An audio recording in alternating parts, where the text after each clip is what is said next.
નમસ્કાર વિદ્યાર્થી મિત્રો, જિલ્લા શિક્ષણ અધિકારીની કચેરી ભરૂચ અને આત્મવિશ્વાસ હેલ્પલાઇન અંતર્ગત વિદ્યાર્થીઓ ધોરણ 12ના બોર્ડની પરીક્ષાની બ્લુ પ્રિન્ટથી માહિતગાર થાય એના માટે નમ્ર પ્રયાસ કરવામાં આવેલો છે. તો હું તમારી સમક્ષ આજે ધોરણ 12 બાયોલોજી વિષયની અંદર બ્લુ પ્રિન્ટ કેવી આવશે, કેવા પ્રકારના પ્રશ્નો હશે, કેટલો ગુણભાર હશે, એના વિશેની સંપૂર્ણ તમને માહિતી હું આપી રહ્યો છું.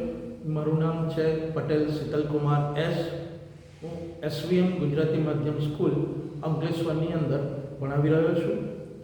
તો આજે આપણે વાત કરીશું ધોરણ 12 જીવ વિજ્ઞાન વિષયની અંદર કેવા પ્રકારની બ્લુ પ્રિન્ટ હશે. તો શરૂ કરીએ આપણે. ગુજરાત માધ્યમિક અને ઉચ્ચતર માધ્યમિક શિક્ષણ બોર્ડ ગાંધીનગર દ્વારા ધોરણ 12 જીવ વિજ્ઞાન 056 વિજ્ઞાન પ્રવાહનું પ્રશ્નપત્ર કુલ ગુણ 100 રહેશે, 100 માર્ક્સનો રહેશે. એનો જે સમયગાળો છે એ 3 કલાકનો આપવામાં આવતો હોય છે, જેની અંદર પ્રશ્નપત્રની અંદર જોઈએ તો એના 2 ભાગ પાડવામાં આવેલા છે, જેની અંદર પાર્ટ A અને પાર્ટ B, જેમાં અલગ અલગ પ્રકારના હેતુઓને ધ્યાનમાં રાખી અને પ્રશ્નપત્રનું વિભાજન જે છે કરવામાં આવેલું છે. વાત કરીએ આપણે કે ભાઈ વિભાગ A પાર્ટ A ની વાત કરીએ તો એની અંદર બહુ વિકલ્પિક પ્રકારના પ્રશ્નો એટલે કે MCQ મૂકવામાં આવેલા છે. એમાં પ્રશ્નોની જે સંખ્યા છે 50 હોય છે અને દરેકનો 1 ગુણ એમ કરીને ટોટલ કુલ ગુણ જે છે એ પાર્ટ A ના 50 હોય છે. એવી જ રીતે જે છે એ પાર્ટ B ની આપણે વાત કરીએ તો એની અંદર 3 પ્રકારના પ્રશ્નો પૂછવામાં આવે છે, જેની અંદર ટૂંક જવાબી પ્રશ્નો જેને એસે 1 તરીકે ઓળખવામાં આવે, જે 2 માર્ક્સના હોય છે. ટૂંક જવાબી પ્રશ્નો જે એસે 2 તરીકે ઓળખવામાં આવે, જે 3 માર્કના હોય છે.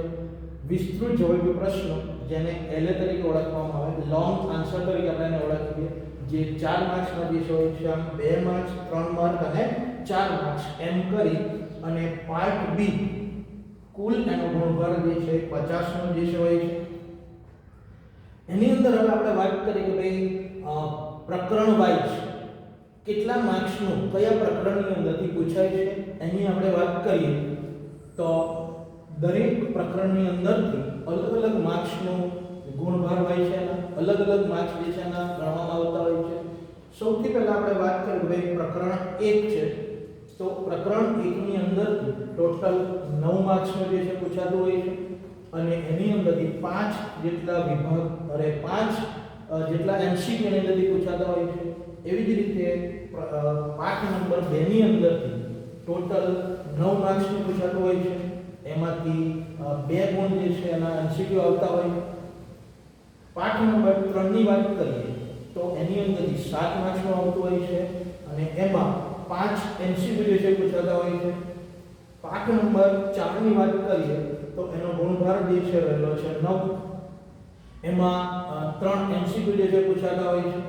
5 ની વાત કરીએ તો પાઠ નંબર 5 ની અંદરથી 9 માર્ક્સનું ટોટલ પૂછાતું હોય છે. એમાંથી 4 માર્ક્સ MCQ ના હોય છે.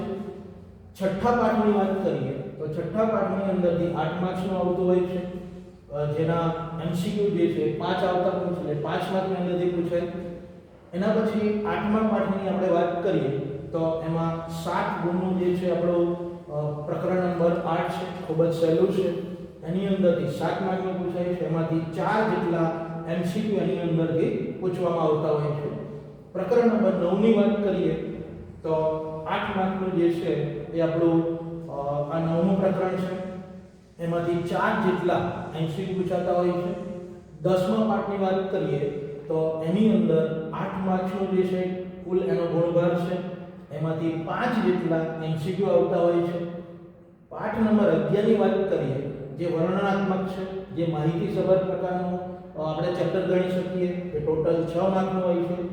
એમાંથી 4 માર્ક્સના MCQ પૂછાતા હોય છે. પાઠ નંબર 12 ની વાત કરીએ તો એ નિર્સંતંત્ર જેને કહીએ, એમાં 6 માર્ક્સ એના ગુણભાર છે.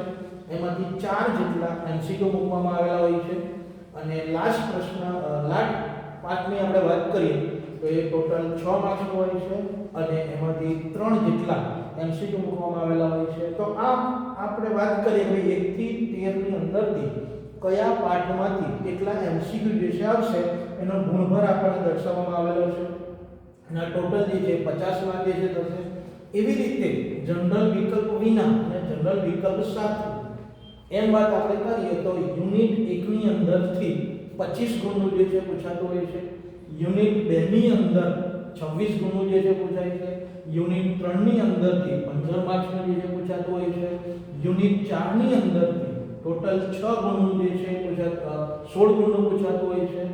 યુનિટ 5 ની અંદરથી 18 માર્ક્સનું જે છે પૂછાતું હોય છે. તો આમ ટોટલ આપણું જે 12મું છે 12માનો જે બાયોલોજી વિષય છે એને ટોટલ 5 યુનિટની અંદર ડિવાઇડેડ કરેલા છે. એમાંથી અલગ અલગ પ્રકારના યુનિટમાંથી અલગ અલગ પ્રકારનો ગુણભાર છે અને ટોટલ આપણું જે પ્રશ્નપત્ર થશે એ 100 ગુણનું જે છે થશે.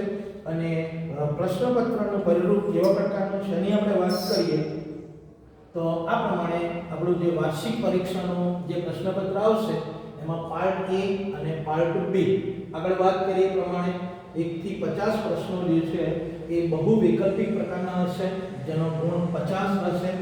એવી જ રીતે પાર્ટ B ની આપણે વાત કરીએ તો એમાં 1 થી 12 પ્રશ્નો છે એ ટૂંક જવાબી એમાં 2 ગુણના ટોટલ 12 પ્રશ્નો હશે અને એની અંદરથી કોઈ પણ 8 પ્રશ્નો તમારે શું કરવાના છે પસંદ કરવાના હોય છે અને એનો ગુણભાર જે છે એ 16 છે. એવી જ રીતે સેક્શન B ની આપણે વાત કરીએ તો સેક્શન B ની અંદર 13 થી 21 જેટલા પ્રશ્નો આ સેક્શન B ની અંદર આવતા હોય છે. એની અંદર ટૂંક જવાબી પ્રકારના પ્રશ્નો હોય જે 3 ગુણના હોય છે અને ટોટલ 9 પ્રશ્નો હોય. એમાંથી તમારે 6 પ્રશ્નો કોઈ પણ લખવાના છે એટલે કે 9 માંથી તમારે કોઈ પણ 6 લખવાના છે અને એનો જે ગુણભાર થશે કેટલો થશે 18 જે છે થશે. એના પછી સેક્શન C ની આપણે વાત કરીએ તો એ 22 થી 27 પ્રશ્નોની અંદર જે છે મૂકેલા હશે. એમાં વિસ્તૃત જવાબી પ્રકારના પ્રશ્નો જેને આપણે 4 ગુણના પ્રશ્નો કહીએ છીએ જે ટોટલ 6 મૂકેલા હશે. એમાંથી તમારે કેટલા લખવાના થાય છે 4 પ્રશ્નોના ઉત્તર તમારે લખવાના થતા હોય છે અને એનો ગુણભાર જે છે એ 16 છે. તો આમ સેક્શન A, સેક્શન B અને સેક્શન C ની વાત કરીએ તો 16, 18 અને 16 અને 50 જે છે આપણે MCQ ના એમ કરીને કુલ ગુણ જે છે એ 100 થશે. તો આ પ્રમાણે આપણે વાત કરી કે ભાઈ બાયોલોજીની અંદર આ બાબતોને આપણે ધ્યાનમાં રાખી અને જો તૈયારી કરીશું તો ચોક્કસ આપણને આ બાયોલોજી વિષય જે છે એની અંદર સારા એવા માર્ક્સ આપણે લાવી શકીશું. Thank you very much.